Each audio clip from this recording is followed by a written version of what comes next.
Welcome to the Financial Flight Plan with Tim Estes and Bree Reyes. When it comes to your financial future, we believe the sky is the limit. We'll give you the proper tools to keep your engine portfolio running smoothly. Let us pilot the answers to some of your toughest financial issues. The Financial Flight Plan starts now. Welcome into the Financial Flight Plan podcast alongside Bree Reyes. I am Ben George, and we're glad to have you on the podcast today as we learn more about Bree. I know we do a getting to know you question every episode, Bree, but today we're going to focus on a little bit about your background and just what exactly makes Bree tick. Oh my goodness. Okay. I am hesitant. I'm nervous going into this one. This was one I saw this topic and thought I could really skip that, or I could be brave and do it. And so I put on my big girl pants and we're going to do it. Awesome. Well, we're going to learn about some of the influences in Bree's life when it relates to money and finance and how she kind of got into the business and some of the things that frustrate her about being a certified financial planner and an investor coach at Estes Financial Services. So that'll be the plan today. How's everything going with Nate? Wonderful. Nate the Great, as his classmates call him, started pre-kindergarten. Awesome. We're still at our school, but they are the biggest kids on campus. So now he is the big dog on campus. And he got a job. Each week, the kids get jobs in the classroom. So this week, his job is the electrician, which means I was like, oh, great. You're going to learn to rewire the house. No, it means that he turns the light switch on and off. Okay. So when they all leave the classroom to go outside to the playground, he conserves electricity and turns the lights off. And when they all come back inside, he turns it on and then he turns it off for nap time again. So that is Nate's job this week. And so far, he's doing apparently a really good job at school. I wish he would do a same job at home. I'm still having to go behind him and turn the lights off all the time. That's great. How are you handling it? Thank you for asking. Okay. I am okay. Monday was a big day for me for work wise. So I didn't have time to even focus on it. I took the preschool, the photos holding the sign that every mom takes front of the house. And then, well, actually I did ours at the school because we were running a little late on time. And then I dropped him off and I didn't even have time to really take it in yet. Mm-hmm. I'm going to do that in the comfort of my therapist's couch next week. I'm sure there will be tears. My baby's growing up. Mm-hmm. It's got to be difficult, but it's great. I'm glad they have the nickname Nate the Great already at school. He's going to be doing okay, I think. It may be I'm not quite sure where it came from, but yeah. Either way, at least he's the electrician, the class electrician for now, and I'm looking forward to hearing about his new role and how that changes in class as they go. But congratulations, that's awesome. We love hearing about Nate and what he's up to. Let's jump into today's conversation again. It's about Bree. We're going to talk about some things that influence her, learn more about her and how she got in this career and just kind of the path that she's taken along the way. We're going to put this episode up again at estesfinancial.net. So make sure you visit the website there. There's a lot of other resources that'll help you out with financial and retirement planning. You can find them on Facebook, Twitter, and LinkedIn as well. So wherever you like to interact with people, you'll find Estes Financial there. All right, Bree. So when I think about money and wealth and how we look at it, I always think it's always about, a lot of times it's about who influences you. Many people have an impact on our lives and the way we deal with money. Who were those people in your life? And is there a lesson or two that you specifically remember learning?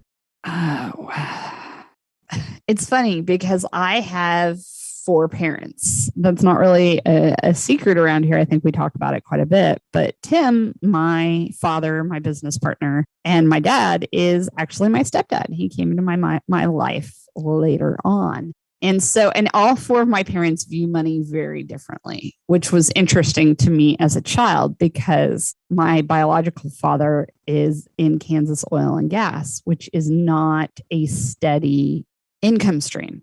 You know, some years you make a ton of money. Some years when oil's not doing so well, you don't make the same amount. And so I got different money lessons from my different parents. But I think the one that stuck with me the most is I worked with Dad. I worked in his office and he opened up a Roth IRA for me when I was a kid and was like, here, this is what you're contributing to. Taxes are killer. And so that was a good life lesson there. The other one was when I got my first paycheck and I had figured out exactly to the nickel how much money I was going to have from that first paycheck. And I got it. And then I learned about Social Security and taxes. And so I didn't get the full amount that I thought I was going to get later on. Then I had to sit down with mom and dad again and kind of learn the ways of the working world. And so I was very, very fortunate, though, to have aunts and uncles and family that also taught me about the importance of spending and versus saving and spending and not and making sure that you're living an abundant life. And abundant doesn't necessarily mean spend, have every toy you can think of. Everybody in my family always put a giant value on quality time together, experiences, but doing that responsibly, which I appreciate.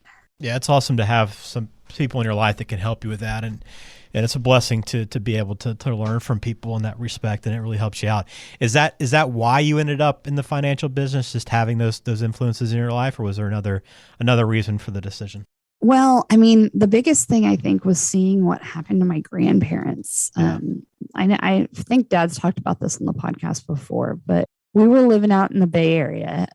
Dad was flying for American. Sorry if I get choked up during this. When it comes to Grandpa Estes, I have a very, very, very soft spot for that man in my heart, and I miss him dearly. And so telling this story, Dad got a phone call. He got the worst phone call you can get from my grandparents, from his parents here. They were in Houston. Grandpa was one of the hardest working people I've ever met. He was a house painter in Houston, Texas. So Houston's humidity is like 2,000% during the summer. It's right there on the Gulf. And so he would be running up and down ladders, painting houses. In the afternoon, he'd go back to the spot he started in the morning, and it'd still be tacky. It'd still be wet because of the humidity and the heat and stuff. And he'd worked incredibly hard. Hadn't gone to school, but it was an incredibly hard worker and had earned every penny. And Grandma and Grandpa had retired, and they were traveling around the country in their motorhome. They still had their house in Houston. And it was great. I mean, they were living their retirement dreams. They weren't lavish dreams, but they were doing what they wanted to do. They were living that abundant life. And Dad got this phone call that 3/4 of their retirement, 75% or so, had been poof, gone because of an unsuitable investment that some financial advisor had put them in. And it was so financially devastating. Mom and Dad tried to help, but Grandpa is part of that greatest generation. World War II vet, proud man. He didn't want to accept his help from his children. And they made it work. Mom and Dad did have access to their checking accounts. So sometimes money would magically appear in that account and nobody'd talk about it. And it was just kind of an understood thing. But for the last 10 years of his life, Grandpa was living in a rejected or used FEMA trailer. He wouldn't move in with my parents. He wouldn't let them help him get an apartment. He wouldn't let them help him get into assisted living or anything like that. He wouldn't accept the help. And so when I was a student down at A&M, I was dating somebody down in Houston. And so I would drive right past Grandpa's on the weekends. And I would stop and I would check in on him. I'd leave some cash. I'd often take him grocery shopping where I would buy everything for him. And it broke my heart. And knowing that the financial advisor got away with it, and there just had to be a better way. There had to be a better way. So I got into the business watching Dad try to help people and knowing where Dad's passion came from because of having seen what happened to Grandpa. So that was really, that's still to this day for every one of our clients. My position is is this something that I would do for me? Is this something I would do for my parents? Is this something I would do for my grandparents? That's how I approach everything we do. And we have clients that's not the right fit for. We're too conservative for. Our thought process is not as aggressive as they want to be, and they're not the right fits for us either. But that's how I approach business. And there is no nepotism here. I was fired the night before I graduated college from working for Dad. I had worked on and off in the Estes office growing up and college and summers and stuff. And so I thought right after graduation, I'd probably come work back here. And Dad said, absolutely not. You go and do you. You've got to set up your own career. This is not going to work for us. Because if you don't like this industry, if you get into it and really start doing it and you don't like it, I don't want to ruin Christmases, Easters, family time. And at the time, it hurt my feelings. And I'm not going to lie. There was a lot of tears the night before I graduated college. But in the end, it was the best thing for me because I started out at a wonderful firm. I met some partners over there that I had a very successful career with and that I truly cared about and had some good experiences. But in the end, I wanted to figure out either how to merge the two firms I wanted to work with Dad. And leaving that, telling my partner at the time that I wanted to leave that firm and get my equity back out and come home or merge the firms was one of the hardest things I've ever done in my life. And unfortunately, it wasn't an easy conversation, but it was something that we did. And I'm still dealing with the repercussions of that. But I am so happy to be home. Yeah, I bet. Well, thanks for sharing that. I mean, that's obviously very deep, but I think it's important because it kind of shows, who you are, what type of person you are, what type of a certified financial planner you are, right? What your goals are and the reason behind what you do. And I think that's important to share with people, even if it is difficult. I mean, it's important for people to know why you're in this business. Yeah. And I mean, there's a picture of Grandpa in my office from my wedding of Grandpa, Dad, and I. And I look at it every day because he's the reason we do what we do here. He's the reason I got into the business. And, I don't want people to be in the situation that they were in, that my grandparents found themselves in. Right. No question. Well, now that you've been in the business for a little while now and have quite a bit of experience here. A little while. I like how 16 years is a little while. It's all perspective, right? Yeah. Yeah. But yeah, you do have a lot of experience. I know you've worked with a lot of people now within the industry. So influence-wise, the people that you're working around and working with now in the financial industry, who's been a good influence on you at this point? I'd say Dad always. Yeah. And I know he's going to listen to this. Actually, I know Mom will listen to this and she'll make him listen. Dad is my biggest mentor, has always been a good mentor to a lot of different people, not just me, but and also one of my best friends. I love him dearly. And I've learned a lot from him. I have worked with other partners at the previous firm that I was a co-owner in, and that I learned from them as well. Good things and bad things, but I learned from them as well. And they probably have made me who I am today. Even those bad experiences have made me a lot stronger. It's interesting because being a woman in the industry, there's not a lot of us. It's very much still a boys' game. It's very much still a male-dominated industry, especially when I started at Raymond James. I would go to these Raymond James conferences and I'd count the number of women that were there on one hand.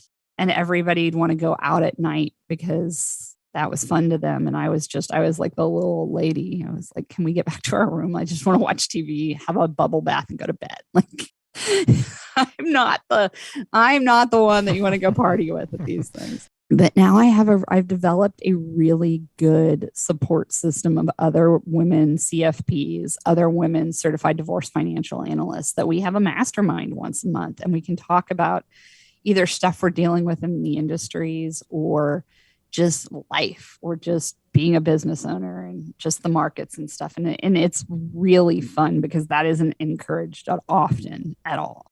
It's usually, you view everybody else as your competition. And so having some really good mentors, having some really good financial advisors that I've met along the way, business coaches that we have that are just great, wonderful people. I'm lucky. I'm really, really lucky. Yeah, no question. It's great to have your dad around all the time to work with and to learn from and partner with. That's awesome. All right, let's talk specifically about the job you do for a few minutes before we change gears here on the show. If you could get a magic wand and you could wave it and just get rid of the biggest frustration that you have working as a certified financial planner with the people that you see day in, day out, what would it be? Denial. People do not want to focus on or don't want to accept how much spending they have what they've done savings wise. People want magic. They want to be able to walk in here with $10 and me to make it 10 million. And that's not really, or they don't want to focus. And I get it. Budget is a bad word to most people. It's not a lot of fun. I'm not out here like, I love budgets and spreadsheets. So, don't get me wrong here. I'm not a great budgeter in my own life, but if we aren't paying attention and if we aren't putting money away, it's not going to be there later on. And so we've just being realistic and viewing the world around you is important. It's very, very important. And so that's where that would be something I'd want, is I'd want everyone to be able to accept reality without getting mad at me, because I can't fix everything. I am not a magician. I cannot make money happen or magic. That's what I would change. Okay, fair enough. For the good or the bad. Yeah. I mean, sometimes it's good and people can't see the good either. Right. Well, I have a pretty good idea of how you're going to answer this last question, just kind of judging based on some of the answers you've provided already. But what is the most gratifying part of the job that you do on a day-to-day basis? Helping people live out their abundant life. I mean, helping people retire with the family they want to be around and the things they want to do, and helping them get that sleep factor, educating the 3 C's: confidence, comfort, and control, making sure that they have the confidence to make the financial decisions they want to make, comfort in knowing how long their money is going to last, and control in that everyone getting to keep a little bit of control, in that making sure that they know they're in charge. They're in charge of their financial destiny. And that's a big, really good feeling, knowing that, you're doing this. Now you're doing it with the help of a certified financial planner. So you're not doing it all alone. And that's also gives some comfort to people, because trying to figure out how to turn what they have accumulated into an income stream and be aware of taxes and be aware of inflation is not a hobby. And the people that do it as a hobby are going to get themselves bit in the butt. It's not a hobby. So, but I love working with people. I love walking out of client meetings and getting a good pat on the back, or a, hey, Bree, I feel much better, or just having a really, really good meeting. Unfortunately, sometimes that can be, because of what I do there's not a tangible product at the end of it, So I don't build a widget. Sometimes it can feel a little unfinished. So when I get those messages of, hey, you're doing a really good job, or I feel better working with you, that gives me everything. Awesome. Very cool, Bree. I appreciate you sharing. I know you were a little uncertain coming into the episode, but you did a great job. And I do appreciate kind of hearing the background and how you got into it. I know you probably shared some of these stories before on the podcast as we've moved along, but it's always great to kind of put them into one place and hear them all again. So thanks for that. Thank you. Thank you for letting me talk about it. And thank you for being patient with me while I welled up in tears a little bit there. I mean, and the thing is, one of the things we had to focus on with Grandpa, and one of the things we always talk about, was taxes. And the reason being is taxes took such a huge chunk out of the nest egg that Dad was able to save for him and be able to build from the ashes of what was left. So that's part of the reason we focus so much on taxes and inflation here. Is there are areas of the financial plan that I find that most people either choose to underestimate because they don't want to think that it's that bad, especially a ticking tax time bomb. Qualified funds, those 401ks, TSPs, IRAs, people just, I'm going to be in a lower tax bracket in retirement. And the problem is they've been fed that lie by the industry for years and years and years. And it's so much easier to think that way. Mm-hmm. That's not the way I'm seeing things happen. Remember that magic wand of being the agent of reality here. That's not the way it's working for people. And so that's why having our tax toolkit, our retirement toolkit that talks about taxes is so, so important, because it's an area that I see people just kind of wish wasn't there. Mm-hmm. And I get it. Talking about taxes or thinking about taxes or acknowledging the fact that your traditional TSP, traditional 401k, IRA, qualified money that's never been taxed. The idea of knowing that 60% of that 40% of that, 50% of that. I don't know the exact percentage. It depends on your situation, but a good chunk of that is not actually yours, belongs to the IRS. They just haven't claimed it yet. It is a hard thing for people to understand. But I earned that money. Yes, you did. Yep. And that's why we've put the tax toolkit together, or our retirement toolkit together, because of the fact that we want people to start seeing the truth and understanding what it is and how taxes can play a giant role in your retirement.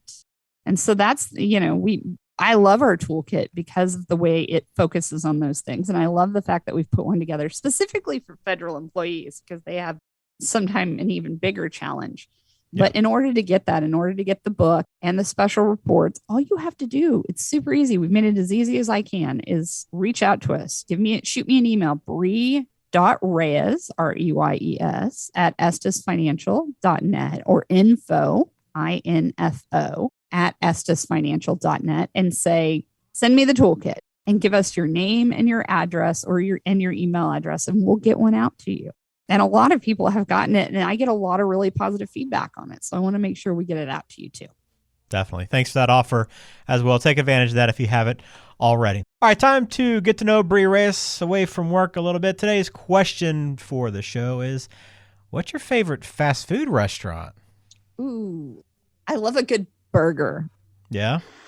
I love a good burger. But let's see, if I had to pick one, you're saying I have to pick one fast food. Got to pick one. I'm going to go the classic McDonald's. Okay. Thought you might say Whataburger. You know what? Oh, yeah. Whataburger too. Right now it is Whataburger because they have a fabulous burger out right now. But there's something about McDonald's fries. They win on fries hands down every time. Yeah, they do. So the burger, if I could pick my fast food meal, my dream fast food meal, it's a burger from Whataburger, fries from McDonald's, and a Wendy's Frosty. Yeah. I love it.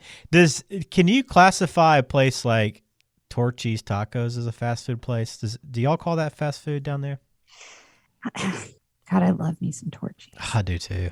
The reason I don't think of it as fast food is there's no drive-through to most of our Torchy's. That's true. They're a go-in, sit-down place. Otherwise, I would have said Freebirds. Freebirds, hands down, is one of my favorite burrito places. And I don't know if they're outside of Texas at all, but they were big, heavy in College Station when I was down there, and they're still my number one. Like, my husband looks at me and goes, "So you want a burrito?" And yeah, Freebirds.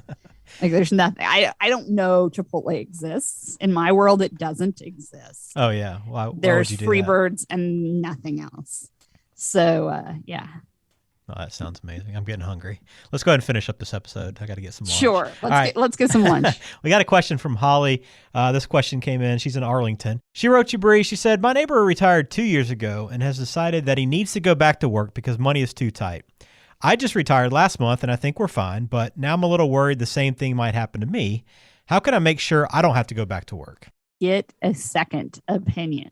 Call a professional. Get a third party to kind of take a look at it. I know it can be scary, especially when you've got people around you that have maybe made poor financial decisions that are having to go back to work, but everybody's circumstances is different. All you know about your neighbor is money's tight and he's going back to work. You don't know if, or she, your neighbor, you don't know if they maybe have giant gambling debt, or if there's a reason maybe they have a lot of really high interest credit card debt or something along those lines that maybe is not your case. So I'd highly recommend you call a CFP and get a second opinion. Talk to somebody who works in retirement day in and day out. And the reason I specifically say CFP is that I've found a lot of financial advisors really are not knowledgeable about all of the distribution strategies for retirement.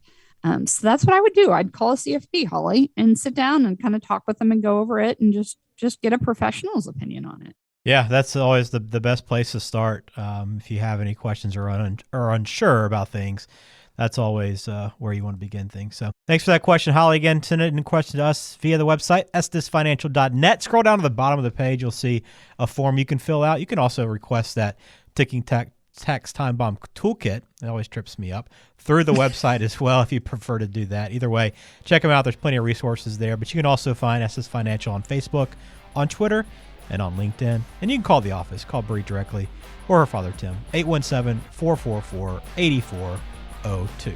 Bree, you've been very open and honest with us today, and we greatly appreciate it. Well, everybody listening, go out and lead an abundant life.